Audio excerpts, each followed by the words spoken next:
In the moral world, there is nothing impossible if we can bring a thorough will to do it. Wilhelm von Humboldt. It is firmness that makes the gods on our side. Voltaire. Stand firm, don't flutter. Franklin. People do not lack strength, they lack will. Victor Hugo. Perpetual pushing and assurance put a difficulty out of countenance and make a seeming difficulty give way. Jeremy Collier.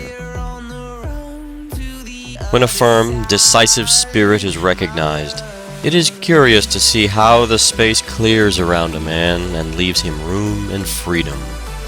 John Foster. Do you know, asked Balzac's father, that in literature a man must be either a king or a beggar? Very well, replied his son, I will be a king.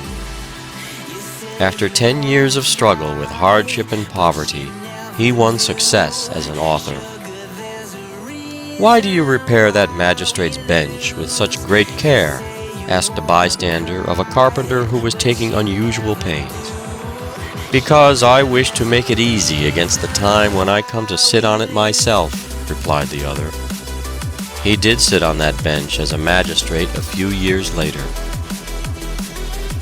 I will be a Marshal of France and a great general, exclaimed a young French officer as he paced the room with hands tightly clenched. He became a successful general and a Marshal of France.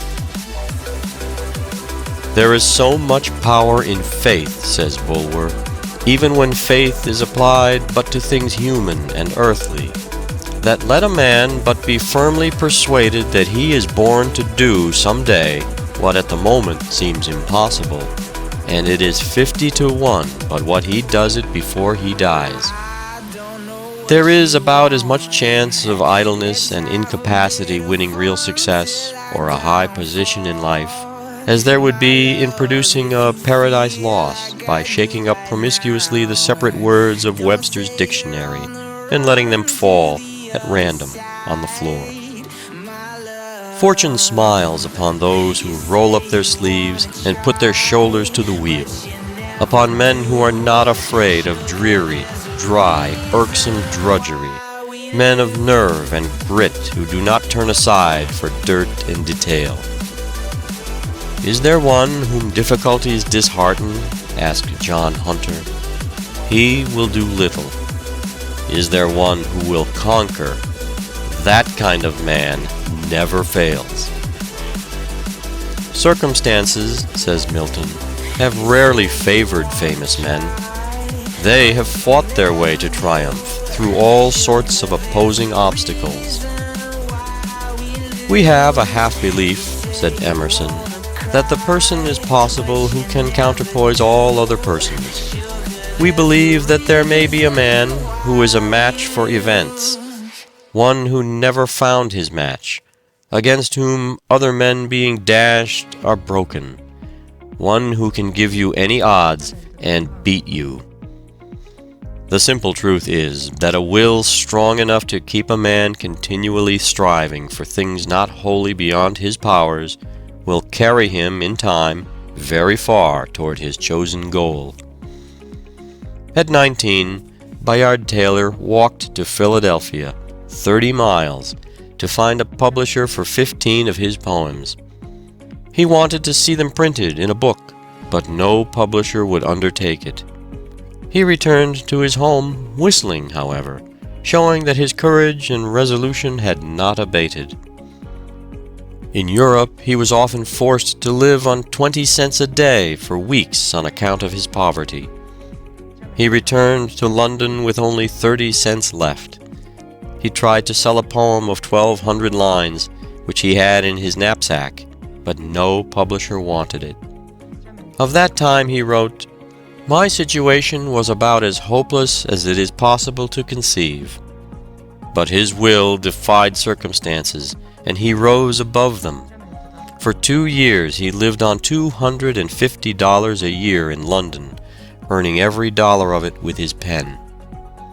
His untimely death in 1879, at 54, when minister to Berlin, was lamented by the learned and great of all countries.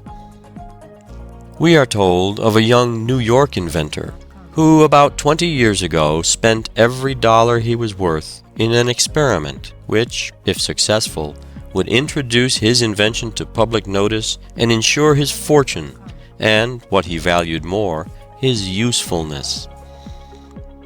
The next morning the daily papers heaped unsparing ridicule upon him.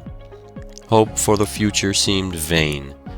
He looked around the shabby room where his wife, a delicate little woman, was preparing breakfast. He was without a penny. He seemed like a fool in his own eyes. All these years of hard work were wasted. He went into his chamber, sat down, and buried his face in his hands. At length, with a fiery heat flashing through his body, he stood erect. "It shall succeed," he said, shutting his teeth. His wife was crying over the papers when he went back. "They are very cruel," she said. "They don't understand." "I'll make them understand," he replied cheerfully. "It was a fight for 6 years," he said afterward.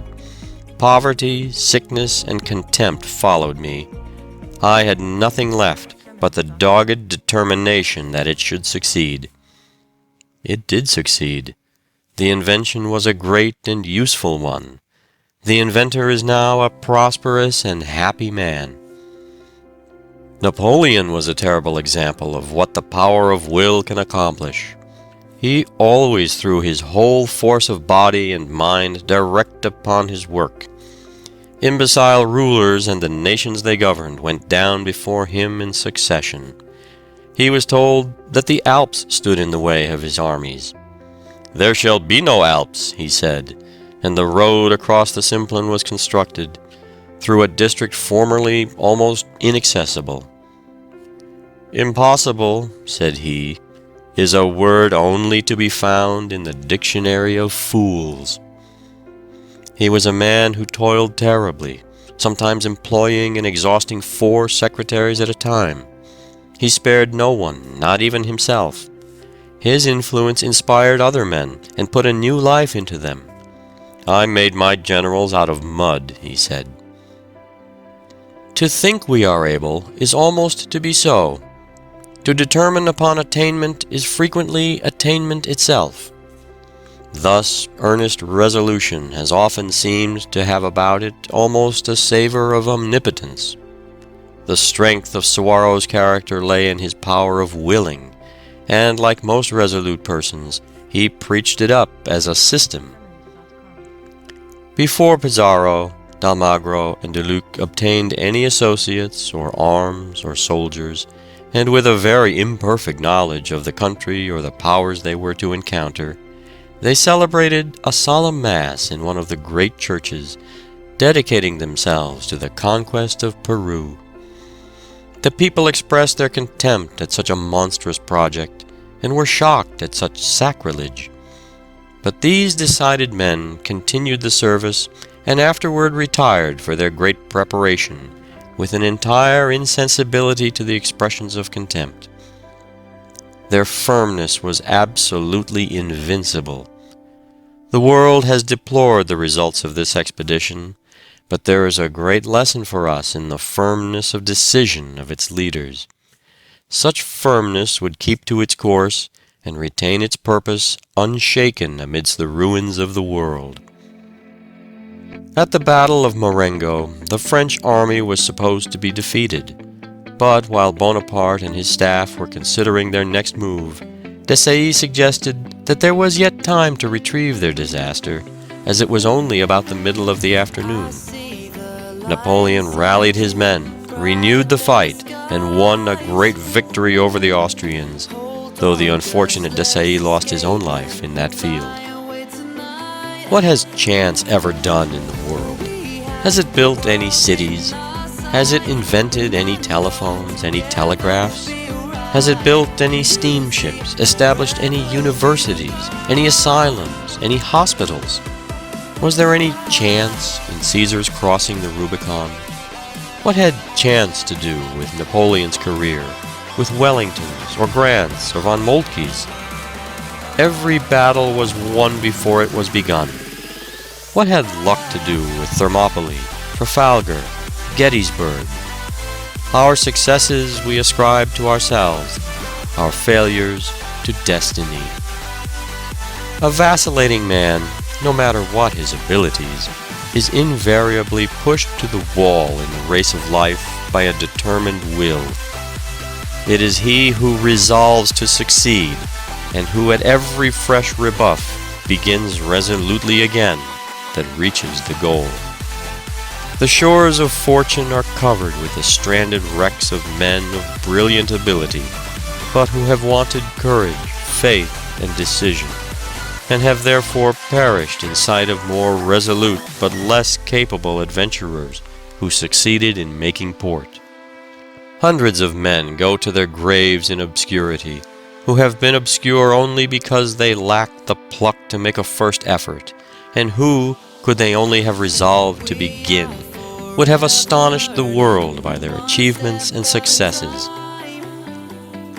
The fact is, as Sidney Smith has well said, that in order to do anything in this world that is worth doing, we must not stand shivering on the bank and thinking of the cold and the danger, but jump in and scramble through as well as we can. Is this not a grand privilege of man, immortal man, that though he may not be able to stir a finger, that though a moth may crush him, that merely by a righteous will he is raised above the stars, that by it he originates a good in the universe which the universe could not annihilate, a good which can defy extinction, though all created energies of intelligence or matter were combined against it. A man whose moral nature is ascendant is not the subject, but the superior of circumstances. He is free, nay, more, he is a king.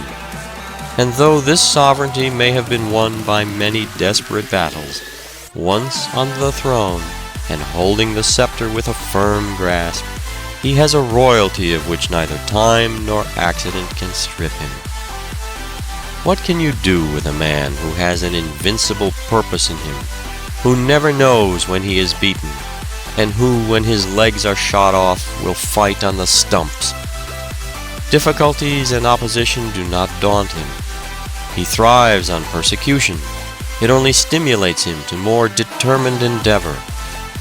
Give a man the alphabet and an iron will, and who shall place bounds to his achievements? Imprison a Galileo for his discoveries in science, and he will experiment with the straw in his cell.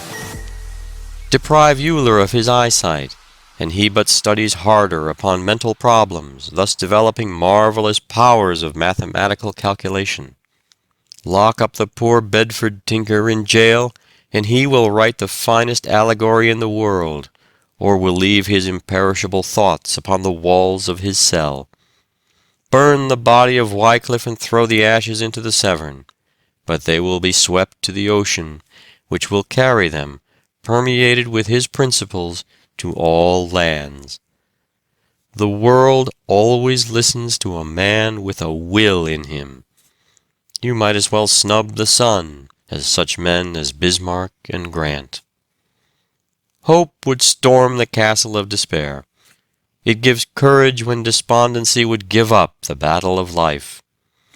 He is the best doctor who can implant hope and courage in the human soul.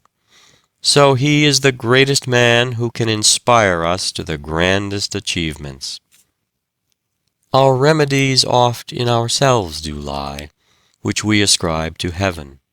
The fated sky gives us free scope, and only backward pulls our slow designs when we ourselves are dull.